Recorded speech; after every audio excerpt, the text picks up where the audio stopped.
Hello students, स्वागत आप सभी का आपके अपनी YouTube channel IT foundation classes में। तो गाइस, आज के इस वीडियो में वायरमैन ट्रेड फर्स्ट ईयर वाले स्टूडेंट्स के लिए मैं डिस्कस करूंगा न्यू और लेटेस्ट अपडेटेड सिलेबस के अकॉर्डिंग डेमो एग्जाम पेपर। जितने भी students wireman trade first year CBT exam देने वाले हैं वो सभी इस वीडियो को एंड तक ज़रूर देखिएगा, ताकि आप लोगों को पता चल सके कि किस तरीका का क्वेश्चन जो है आपके सीबीटी एग्जाम में आपसे पूछा जाएगा। तो स्टूडेंट्स स्टार्ट करते हैं फर्स्ट क्वेश्चन से। फर्स्ट क्वेश्चन है, देखिए, what is the value of form factor. Form factor जो है उसका मान कितना होता है, आप सभी को पता होना चाहिए। फॉर्म फैक्टर का मान होता है 1.11। अगर फॉर्मूला इसका पूछे तो फॉर्म फैक्टर का फॉर्मूला होता है आरएमएस मान बटे एवरेज मान। ठीक है, आरएमएस मान बटे एवरेज मान। अगर आपसे पीक फैक्टर पूछे तो पीक फैक्टर होता है आपका पीक मान बटा आरएमएस मान। ठीक है, और पीक फैक्टर की वैल्यू आती है आपकी √2, और √2 का मान होता है 1.414। ठीक है, ये वैल्यूज जो है आप लोगों के लिए यहाँ पे पीक फैक्टर की निकल के आती है। फिलहाल फॉर्म फैक्टर पूछा है तो 1.11 राइट आंसर हो जाएगा। नेक्स्ट क्वेश्चन है, RMS value of alternating voltage. Voltage के लिए पूछ रहा है, तो वोल्टेज के लिए देखो यार, आरएमएस वैल्यू जो होगी ना, आरएमएस वैल्यू वो होती है Vm/√2, या फिर होता है 0.707 मल्टीप्लाइड बाई वी एम का मतलब होता है मैक्सिमम। ठीक है, यहाँ पे वी एम होगा और वी एम का मतलब होता है मैक्सिमम। तो 0.707 को अगर वी मैक्सिमम से हम गुणा करेंगे तो राइट आंसर जो है हमें आरएमएस मान मिलेगा। अब ये ऑप्शन डी में लिखा हुआ है, इसलिए इसका राइट आंसर हो गया ऑप्शन डी। इसके बाद में स्टूडेंट्स नेक्स्ट क्वेश्चन है, दिए गए मान में डोटेड लाइन का मान क्या है। ठीक है, डोटेड का मतलब यहाँ पे पूछ रहा है, तो डोटेड जो है ना, हर बिंदु पे जो है किसी वैल्यू को रिप्रेजेंट कर रहा है। और आप सभी को पता है कि हर किसी पॉइंट पे, किसी बिंदु पे अगर किसी मान को दर्शाए तो वो कहलाता है तात्कालिक मान, इंस्टेंटेनियस वैल्यू। ठीक है, तात्कालिक मान हम उससे कहते हैं। तो राइट आंसर हो गया ऑप्शन डी। नेक्स्ट क्वेश्चन है, what is the shape of the waveform of AC. इस एसी वेवफॉर्म का शेप क्या है। What is the shape of the waveform. अब देखो यार, इंग्लिश हिंदी में लिखा हुआ है एसी के वेवफॉर्म का आकार कैसा होता है, कैसा होगा, यहाँ पे ऐसा आना चाहिए। थोड़ा सा ये लिखने में लैंग्वेज प्रॉब्लम है। तो ये इसका जो आकार है वो कैसा है, साटूथ के जैसा लग रहा है यार, ये बिल्कुल साटूथ के जैसा है। ठीक है, फिर यहाँ से ऐसा चला गया तो ये जो है साटूथ के जैसा है, ट्रायंगुलर नहीं है साटूथ। ठीक है, ऐसा अगर ऐसा ऐसा स्लोप फिर सीधा आ गया, ऐसे स्लोप फिर सीधा आ गया, तो ये साटूथ कहलाता है। ठीक है, साटूथ वेव। ऑप्शन सी इसका राइट आंसर हो जाएगा। नेक्स्ट क्वेश्चन है, what is the SI unit of frequency. Frequency की एसआई यूनिट क्या है। हर्ज होती है यार, क्या होती है, हर्ज। ठीक है, एसआई इकाई क्या होती है, हर्ज। किलो हर्ज नहीं लिखोगे आप, मेगा हर्ज भी नहीं, गीगा हर्ज भी नहीं, हर्ज ओनली जो है एसआई यूनिट होती है, हर्ज। ऑप्शन बी इसका राइट आंसर हो जाएगा। नेक्स्ट क्वेश्चन है, 3 फेज स्टार कनेक्शन में, देखो यहाँ इंग्लिश में अच्छे से पढ़ना है इसको। ठीक है, which formula to find phase voltage in star संयोजन। स्टार संयोजन में जो फेज वोल्टेज होता है वो लाइन वोल्टेज का बटा √3 होता है, 1/√3। ठीक है, तो कौन से ऑप्शन में, ऑप्शन डी में है, फेज वोल्टेज जो है लाइन वोल्टेज का 1/√3 होता है। राइट आंसर हो गया अपना ऑप्शन डी। बढ़ते हैं स्टूडेंट्स इसके बाद में नेक्स्ट क्वेश्चन की ओर। नेक्स्ट क्वेश्चन है, संतुलित लोड स्टार या डेटा कनेक्शन सिस्टम में पावर खर्च की गणना के लिए कौन सा सूत्र है। पावर खर्च की गणना के लिए हम कौन सा सूत्र यूज में लेते हैं, हम लेते हैं √3VLIL cos थीटा। ठीक है, ये वाला हम फॉर्मूला यूज में लेते हैं। तो राइट आंसर हो जाएगा ऑप्शन बी। राइट आंसर क्या हो जाएगा, ऑप्शन बी। नेक्स्ट क्वेश्चन है, स्टार कनेक्शन सिस्टम में स्टार पॉइंट का नाम क्या है। स्टार पॉइंट का नाम क्या है स्टार सिस्टम कनेक्शन में। तो स्टार पॉइंट को तो हम न्यूट्रल पॉइंट बोलते हैं। क्या बोलते हैं, अरे यार ये देखो यार, ये स्टार है आपका। ठीक है, एक्चुअल में आप लोगों का ये स्टार है, ये स्टार। ठीक है, इस स्टार में जो ये पॉइंट है इसको क्या कहेंगे, न्यूट्रल कहेंगे। क्या कहेंगे, न्यूट्रल। ठीक है, बाकी 3 फेज होते हैं RYB, तीनों के बीच में 120 डिग्री का एंगल होता है, न्यूट्रल। और फेज के बीच में जो वोल्टेज होता है उसको फेज वोल्टेज बोलते हैं, और फेज के बीच में मापेंगे तो उसको लाइन वोल्टेज बोलते हैं। ये कुछ बेसिक चीज़ें आप लोगों को पता होनी चाहिए। तो यहाँ पे जो है इसमें 8th क्वेश्चन में ऑप्शन ए राइट आंसर होगा। नेक्स्ट क्वेश्चन है, 3 फेज सिस्टम में संतुलित और असंतुलित लोड के लिए किस विधि से पावर मापा जाता है। संतुलित और असंतुलित लोड में जो है हम 2 वॉटमीटर विधि का उपयोग कर सकते हैं। देखो समझना, अगर संतुलित लोड हो तो 1 वॉटमीटर विधि का प्रयोग करते हैं, अगर असंतुलित लोड हो तो फिर 3 वॉटमीटर विधि का, और अगर संतुलित असंतुलित कोई सी भी अवस्था हो तो वहाँ पे 2 वोटमीटर विधि का हम उपयोग कर सकते हैं। राइट आंसर हो गया ऑप्शन बी। नेक्स्ट क्वेश्चन है किस प्रकार का स्केल है। ये जो स्केल है कैसा है गाइस, ये लीनियर स्केल है। कैसा स्केल है, लीनियर स्केल है। क्यों है लीनियर स्केल, क्योंकि यहाँ से यहाँ तक गैप बराबर है, फिर यहाँ से यहाँ तक गैप बराबर है, सबके बीच में देखो 0.22 का गैप है, ठीक है। 0.1 यहाँ होगा, 0.3 यहाँ होगा, 0.5 यहाँ होगा, 0.7 यहाँ होगा, 0.9 यहाँ होगा। तो बिल्कुल बराबर दूरी पे जो है बराबर माप यहाँ पे लिया गया है, इसीलिए इसको बोलेंगे लीनियर स्केल, ठीक है। Next question number 11, moving iron उपकरण किस बिजली के प्रभाव के अंतर्गत कार्य करता है। तो मूविंग आयरन जो है, मूविंग आयरन इंस्ट्रूमेंट जो होते हैं वो आपके मैग्नेट इफेक्ट के प्रभाव में कार्य करते हैं। मूविंग आयरन, आयरन मूव करेगा, चुंबक के प्रभाव में तो मूव करेगा वो। राइट आंसर हो गया ऑप्शन सी इसके। तो इसके बाद में स्टूडेंट्स नेक्स्ट क्वेश्चन जो है वो है आप लोगों का question number 12, induction type voltmeter का नुकसान क्या है। यार देखो, इंडक्शन टाइप वोल्टमीटर जो होते हैं वो केवल एसी के लिए प्रयोग कर सकते हैं, ठीक है। यही उनका एक तरीके से मेन डिसएडवांटेज होता है। तो ऑप्शन ए में ये चीज़ लिखी हुई है, केवल एसी में प्रयोग किया जाता है। ऑप्शन ए इसका राइट आंसर हो जाएगा। नेक्स्ट क्वेश्चन है डायनेमोमीटर वोल्टमीटर का कौन सा लाभ है। डायनेमोमीटर, डायनेमोमीटर जो है उसका लाभ ये होता है कि यूनिफॉर्म स्केल होती है, इसकी स्केल जो है वो कैसी होती है, यूनिफॉर्म। नेक्स्ट क्वेश्चन है एक ऊर्जा मीटर का मीटर नियतांक कितना होता है। एक ऊर्जा मीटर का मीटर नियतांक क्या हो। ऊर्जा मीटर का जो मीटर नियतांक है गाइस वो होता है आप लोगों के लिए प्रति केडब्ल्यूएच चक्रों की संख्या, ठीक है, प्रति केडब्ल्यूएच चक्रों की संख्या। राइट आंसर हो गया ऑप्शन बी। इसके बाद में स्टूडेंट्स नेक्स्ट क्वेश्चन है कौन सा मीटर इंटीग्रेटेड प्रकार का उपकरण है। कौन सा मीटर इंटीग्रेटेड प्रकार का उपकरण है। तो कौन सा मीटर होता है, इंटीग्रेटेड होते हैं एनर्जी मीटर। कौन से होते हैं, एनर्जी मीटर, ठीक है। एनर्जी मीटर जो है वो इंटीग्रेटेड टाइप के मीटर होते हैं। नेक्स्ट क्वेश्चन है इसके बाद में डिजिटल मल्टीमीटर डीएमएम में कितने एलसीडी डिस्प्ले में होते हैं। कितने होते हैं भाई, अरे 7 सेगमेंट, ठीक है। कौन सा, 7 segment. How many segments in LCD display, segment पूछ रहा है। आप हिंदी में पढ़ोगे तो उतना आपके बेटर समझ में नहीं आएगा क्वेश्चन, इंग्लिश में पढ़ोगे आपको अच्छे से समझ में आएगा। How many segments in LCD display in digital multimeter, ठीक है। कितने सेगमेंट होते हैं, 7 सेगमेंट होते हैं। ऑप्शन सी जो है राइट आंसर हो जाएगा। नेक्स्ट क्वेश्चन है मल्टीमीटर में एक्स के रूप में चिन्हित वेरिएबल प्रतिरोध का उद्देश्य क्या है। वेरिएबल प्रतिरोध का उद्देश्य होता है गाइज यहाँ पे प्रिंटर को बिल्कुल शून्य पर समायोजित करने के लिए, ठीक है। टू एडजस्ट द प्रिंटर नहीं, एक्चुअल में पॉइंटर है, क्या है, pointer. To adjust the pointer exactly at 0, ठीक है। पॉइंटर को बिल्कुल शून्य पे समायोजित करने के लिए। राइट आंसर हो जाएगा ऑप्शन बी। बढ़ते हैं स्टूडेंट्स नेक्स्ट क्वेश्चन पे।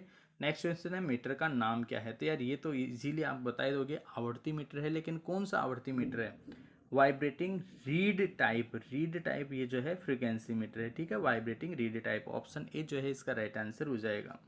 नेक्स्ट क्वेश्चन नंबर 19 है dynamometer type 3 phase power factor metre के एक दूसरे से जुड़े हुए दो घूमने वाले कॉइल का कोण को कौन सा है। दो घूमने वाले कॉइल का कोण कौन सा है गाइस। घूमने वाले कोण का कॉइल जो होता है वो होता है 120 डिग्री। 3 फेज के लिए पूछ रहा है ये, 3 फेज में 120 डिग्री तो होता है कि नहीं, 2 फेजों के बीच में, ठीक है, उसी की बात कर रहे हैं। तो राइट आंसर हो जाएगा ऑप्शन बी। नेक्स्ट देखो यहाँ पे उस शब्द का नाम क्या है जो बार बार खुद से एग्री होने के लिए मापक यंत्र की क्षमता रखता है। देखो कितना अच्छा क्वेश्चन है। Which term refers to ability to of measuring instrument to agree with itself repeatedly. तो उस शब्द का नाम जो है वो होता है गाइज प्रिसीजन, ठीक है। प्रिसीजन, बार बार अगर मान लो सेम वैल्यू को वो रिप्रेजेंट कर रहा है या एग्री कर रहा है तो उसे हम प्रिसीजन कहते हैं, ठीक है। एक होता है एक्यूरेसी, एक होता है प्रिसीजन, तो प्रिसीजन वो कहलाता है। नेक्स्ट क्वेश्चन है इसके बाद में क्वेश्चन नंबर 21, 3 फेज असंतुलित सर्किट में न्यूट्रल करंट क्या होता है। 3 फेज असंतुलित सर्किट में न्यूट्रल करंट जो है वो होगा नॉट जीरो, शून्य नहीं होगा। अगर संतुलित है तो शून्य होगा और संतुलित नहीं है तो नॉट जीरो होगा, शून्य नहीं होगा, उसके अलावा कुछ भी मान हो सकता है।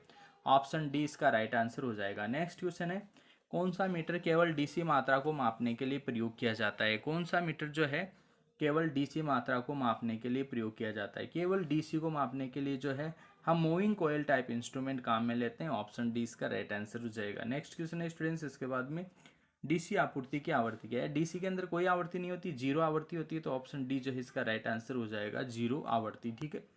नेक्स्ट क्वेश्चन है डीसी सर्किट में पावर फैक्टर का मान, अरे यार डीसी सर्किट में पावर फैक्टर का मान इकाई होता है, क्योंकि पावर फैक्टर क्या होता है, कोस फाई, यहाँ पे कोस जीरो और कोस जीरो की वैल्यू होती है 1, इसीलिए राइट आंसर हो गया ऑप्शन डी।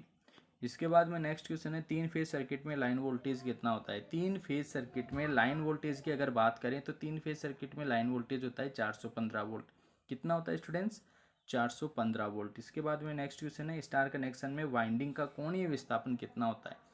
स्टार कनेक्शन में वाइंडिंग का कोणीय विस्थापन स्टार क्रम में जो है 120 डिग्री होता है, ठीक है, स्टार में जो है 120 डिग्री। नेक्स्ट क्वेश्चन है, किस विद्युत प्रभाव को सिंगल फेज एनर्जी मीटर का काम करता है। किस विद्युत प्रभाव से सिंगल फेज एनर्जी मीटर जो होता है ना, उसमें एक तरीके से कौन सा इफेक्ट, विच इलेक्ट्रिकल इफेक्ट, कौन सा इलेक्ट्रिकल इफेक्ट होता है, तो उसमें यार आप सभी को पता है इंडक्शन इफेक्ट होता है। सिंगल फेज एनर्जी मीटर है तो इंडक्शन इफेक्ट ही, इंडक्शन के ऊपर ही तो काम करते हैं वो, इंडक्शन इफेक्ट। ऑप्शन सी इसका राइट आंसर होगा। नेक्स्ट क्वेश्चन है, what is the full form of MRI। MRI की फुल फॉर्म है, पूछिए आपसे, सिंपल सा है, मीटर रीडिंग इंस्ट्रूमेंट। क्या होगा? Meter reading instrument. MRI की फुल फॉर्म होती है मीटर रीडिंग इंस्ट्रूमेंट। क्या होती है? Meter reading instrument. Option B right answer. Next question है, अर्थ इलेक्ट्रोड पाइप की न्यूनतम लंबाई क्या होती है। अर्थ इलेक्ट्रोड पाइप जो होता है उसकी न्यूनतम लंबाई होती है गाइज 2.5 मीटर। कितना होता है? 2.5। अर्थ इलेक्ट्रोड जो पाइप होता है ना, पाइप अर्थिंग, आपको पता है एक होती है पाइप अर्थिंग, एक होती है प्लेट अर्थिंग। तो जो पाइप होता है उसकी न्यूनतम लंबाई 2.5 मीटर तक रखी जाती है, ठीक है। ऑप्शन डी इसका राइट आंसर हो जाएगा। नेक्स्ट क्वेश्चन है, प्लेट इलेक्ट्रोड का न्यूनतम मान कितना होता है। गाइस प्लेट इलेक्ट्रोड का न्यूनतम मान आप सभी को पता होना चाहिए, 60 गुणा 60 गुणा 3.15 होता है। अब यहाँ पे 3.15 वाली वैल्यू दी हुई नहीं है, तो ये वैल्यू आएगी, तो राइट आंसर हो गया अपना ऑप्शन डी, ठीक है। ऑप्शन डी इसका राइट आंसर हो जाएगा। नेक्स्ट क्वेश्चन है, पावर लोड में इस्तेमाल अर्थ कंडक्टर का आकार क्या है। पावर लोड में इस्तेमाल अर्थ कंडक्टर का आकार क्या होता है। पावर लोड में जो अर्थ कंडक्टर, अर्थ चालक होता है, उसका तो आप सभी को पता होगा, 8 SWG यूज में हम लेते हैं। नेक्स्ट क्वेश्चन है, अच्छे अर्थ प्रतिरोध की सीमा क्या है। अच्छा जो अर्थ प्रतिरोध है उसकी वैल्यू न्यूनतम होनी चाहिए, बहुत कम होनी चाहिए, इकाई से कम होनी चाहिए, बहुत कम प्रतिरोध। ऑप्शन बी इसका राइट आंसर हो जाएगा। नेक्स्ट क्वेश्चन है, कौन सा उपकरण अर्थ प्रतिरोध को मापने के लिए प्रयोग किया जाता है। अर्थ रेजिस्टेंस जो होता है उसको हम मापते हैं गाइस अर्थ टेस्टर से। किससे मापते हैं? अर्थ, देखो अर्थ प्रतिरोध मापते हैं अर्थ टेस्टर से, और मेगर से मापते हैं इंसुलेशन रेजिस्टेंस। क्या मापते हैं? इंसुलेशन रेजिस्टेंस, कुचालक का उच्च प्रतिरोध। नेक्स्ट क्वेश्चन है, किस सिद्धांत पर अर्थ टेस्टर काम करता है। अर्थ टेस्टर जो है वो आपका काम करता है students fall of potential method पे। किसके ऊपर? फॉल ऑफ पोटेंशियल, ठीक है, fall of potential. Option B इसका राइट आंसर होगा। नेक्स्ट क्वेश्चन है, पारंपरिक बिजली उत्पादन कौन सा है। पारंपरिक मतलब परंपरागत तरीके से जो चल रहा हो, परंपरागत तरीके से जो चल रहा है गाइस, वो मेथड अपना होता है, कौन सा होता है? थर्मल। थर्मल मतलब कोयले से बिजली। देखो सोलर जो है गैर पारंपरिक है, बायोगैस जो है वो भी गैर पारंपरिक है, विंड एनर्जी गैर पारंपरिक है, थर्मल जो है वो पारंपरिक है एक तरीके से, ठीक है, मतलब पुराने जमाने से चलता आ रहा है पारंपरिक कोयले से, ठीक है। नेक्स्ट क्वेश्चन देखो, जल विद्युत संयंत्र में एक्स, एक्स क्या है यार, एक्स क्या है, एक्स है क्या? एक्स गाइज यहाँ पे एक्स जो है वाल्व हाउस है। बिजली उत्पादन में देखो एक्स जो है ना वो ये वाल्व हाउस है, ये पेनस्टॉक होता है, ये प्रेशर चैनल होता है, ये डैम होता है, ये जो है इधर रिजर्वर है, ठीक है, जलाशय, और ये आपका पेनस्टॉक होता है, ये वाल्व हाउस होता है। एक्स के लिए पूछ रहा है वाल्व हाउस, और ये आप लोगों का टर्बाइन अल्टरनेटर सिस्टम होता है, ठीक है। तो वाल्व हाउस जो है इसका राइट आंसर हो जाएगा ऑप्शन बी। नेक्स्ट क्वेश्चन है, इसके बाद में परमाणु रिएक्टर में मॉडरेटर बनाने के लिए, परमाणु रिएक्टर में मॉडरेटर के लिए जो है हम यूज़ करते हैं ग्रेफाइट का। किसका यूज़ करते हैं? मॉडरेटर के लिए, मॉडरेटर के लिए ग्रेफाइट का, मॉडरेटर के लिए ग्रेफाइट का। ऑप्शन है इसका राइट आंसर हो जाएगा। नेक्स्ट क्वेश्चन है, सेकेंडरी वितरण की वोल्टेज श्रेणी कौन सी है। सेकेंडरी वितरण की वोल्टेज जो श्रेणी है वो होता है सेकेंडरी डिस्ट्रीब्यूशन। सेकेंडरी डिस्ट्रीब्यूशन का मतलब है बिल्कुल जो अपने घरों में काम में ली जाती है, 415 या इससे कम, ठीक है, सेकेंडरी वितरण। द्वितीयक वितरण में ऑप्शन डी जो है इसका राइट आंसर हो जाएगा। इसके बाद में देखो नेक्स्ट जो है ये आपके थ्योरी के 38 क्वेश्चन कंप्लीट है। इसके बाद में वर्कशॉप साइंस एंड कैलकुलेशन का first question, workshop science and calculation subject का फर्स्ट क्वेश्चन है, उष्मा की ऐसा इकाई क्या है। उष्मा की ऐसा इकाई होती है स्टूडेंट्स जूल है। उष्मा की ऐसा इकाई क्या होती है? जूल। इसके बाद में बढ़ते हैं नेक्स्ट क्वेश्चन की ओर। पानी का क्वथनांक, पानी का गलनांक पूछे तो 0 डिग्री सेल्सियस, और क्वथनांक का मतलब है जहाँ पे पानी उबलने लगता है। तो पानी जहाँ उबलने लगता है वो होता है 100 डिग्री सेल्सियस। कितना होता है students? 100 degree Celsius. Option C इसका राइट आंसर हुआ। धारा की इकाई तो आप सभी को पता है एम्पियर होती है, धारा की इकाई होती है एम्पियर। ऑप्शन ए इसका राइट आंसर हो गया। नेक्स्ट क्वेश्चन है, प्रतिरोध की इकाई भी आप सभी को पता है, प्रतिरोध की इकाई होती है ओम। प्रतिरोध की इकाई क्या होती है? ओम, ठीक है। नेक्स्ट क्वेश्चन देखो, किसी कंडक्टर में इलेक्ट्रॉन का प्रवाह क्या होता है? किसी कंडक्टर में इलेक्ट्रॉन का प्रवाह जो होता है ना, उसी को हम बोलते हैं विद्युत धारा। क्या बोलते हैं दोस्तों? विद्युत धारा। ऑप्शन बी इसका राइट आंसर हो जाएगा। कौन सा बहुत अच्छा कंडक्टर है? बहुत अच्छा कंडक्टर कौन है? तांबा है, बिल्कुल तांबा है भाई। बहुत अच्छा कंडक्टर कौन है? तांबा है। राइट आंसर हो गया ऑप्शन ए। नेक्स्ट क्वेश्चन है ड्राइंग के, ठीक है। ड्राइंग का फर्स्ट क्वेश्चन है प्रिज्म कौन सा है? देखो यार, जितनी भुजाएं वही प्रिज्म कहलाएगा। 1 2 3 4 5 6, 6 इसमें साइड है तो ये हेक्सागन है। कौन सा है? हेक्सागन। अब हेक्सागन प्रिज्म किस में लिखा हुआ है? ऑप्शन डी में लिखा हुआ है, तो राइट आंसर हो गया ऑप्शन डी, ठीक है। नेक्स्ट क्वेश्चन है उपकरण का नाम बताओ। इस उपकरण का नाम तो यार बच्चे बच्चे को पता है, ट्राई स्क्वायर है। गुणिया इसे हम कहते हैं बढ़ई की गुणिया ट्राई स्क्वायर, ठीक है। नेक्स्ट क्वेश्चन है इसके बाद में identify the name of the tool. इस टूल का नाम बताओ। तो ये तो बॉल पिन हैमर लग रहा है, ठीक है। कौन सा है? Ball pin hammer. शकल से पता चल रहा है बॉल पिन हैमर है। ऑप्शन है इसका राइट आंसर हो जाएगा। नेक्स्ट क्वेश्चन है स्टूडेंट्स, उपकरण का नाम पहचानिए। इस उपकरण का नाम पहचानना है तो इस उपकरण का नाम जो है ना, वो है गाइज आप लोगों के लिए कटिंग प्लायर, ठीक है। क्या है? कटिंग प्लायर नहीं, सॉरी यहाँ पे देखिए है डबल कटिंग शेयर, ठीक है। डबल काटने वाली कतरनी, ठीक है। इस उपकरण का नाम क्या है? डबल काटने कतरनी। ऑप्शन डी इसका राइट आंसर हो जाएगा। नेक्स्ट क्वेश्चन देखो इसके बाद में, नेक्स्ट क्वेश्चन है उपकरण का नाम पहचाने। ये तो मैलेट है, लकड़ी का हथौड़ा है। कौन सा है? लकड़ी का हथौड़ा, जिससे मैलेट भी बोलते हैं। मैलेट लकड़ी का हथौड़ा। ऑप्शन बी इसका राइट आंसर। नेक्स्ट क्वेश्चन है ए स्नैपर उपकरण का नाम, ठीक है। देखो ओपन एंड है, दोनों तरफ से ओपन है, इसलिए इसको बोलते हैं ओपन एंड स्पिनर। इस तरीके से मैंने आपको थ्योरी के 38 क्वेश्चन बता दिए। उसके बाद में रोक्स ऑफ कैलकुलेशन के 6 क्वेश्चन और ड्राइंग के 6 क्वेश्चन। वायरमैन फर्स्ट ईयर वाले स्टूडेंट्स सभी जुड़े रहिए हमारे साथ। इसी तरह के यूजफुल वीडियोज़ रेगुलर आप सभी तक पहुंचाते रहेंगे। मिलेंगे आपसे नेक्स्ट वीडियो में, तब तक के लिए आप सभी को बहुत बहुत धन्यवाद।